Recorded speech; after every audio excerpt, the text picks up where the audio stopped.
This is Trashy Tips and Stuff. Today, customizing tmux. So this is the freeze frame, look at it in your own time, and now we're in tmux.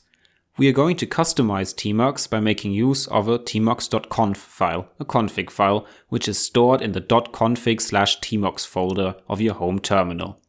We're now going to take a look at whether this folder exists.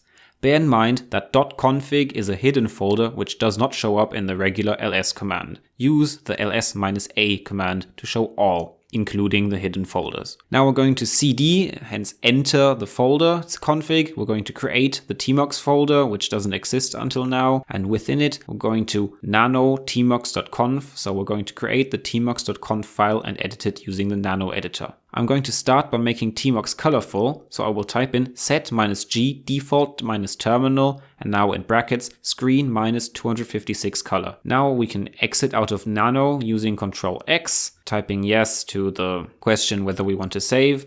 And now we're going to leave tmux by typing in Ctrl D.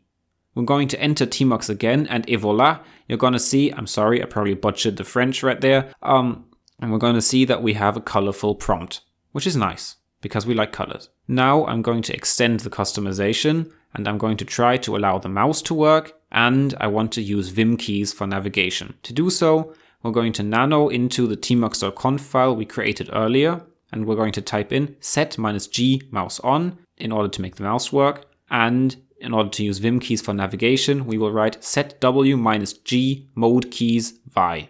You can always add a comment to your config file using the hashtag. We're going to save the file and leave it. And now, instead of actually leaving tmux, we're going to source the config file, meaning that tmux will read the config file and act accordingly as if it had just been opened up. At least that's what I think it does. We're going to type in the leader key combination, which by default is Ctrl B, and tap in colon, which enters into command mode. Now we can type in source-file, and now we can source the tmux.conf file. Type in the location, tap in enter, and you will notice that nothing has actually happened. But in fact, things have happened.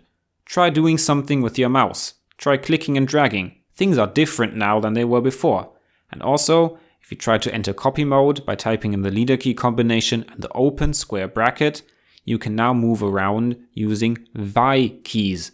I'm not going to explain what vi keys are in this video, but if you want to find out, just use the internet and figure it out. I wish you good luck on all your future research and endeavors, and thank you.